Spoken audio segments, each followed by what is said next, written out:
તારું ઘી અને સારો રોટ વાપર્યો હશે કેમ?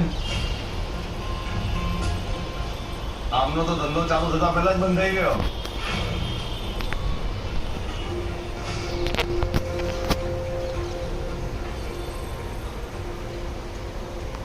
ચલો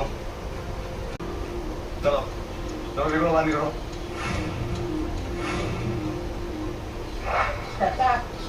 આનો કોઈ રસ્તો તો હશે ને? આપણે આની હાથ પર હાથ રાખીને બેસી રહેવાનું. પણ બેન આમાંથી શું રસ્તો કાઢું એ જ મને તો કઈ સમજાતું નથી. અને અભય પણ બિચારો આવી હાલતમાં કેટલું કરી શકવાનું.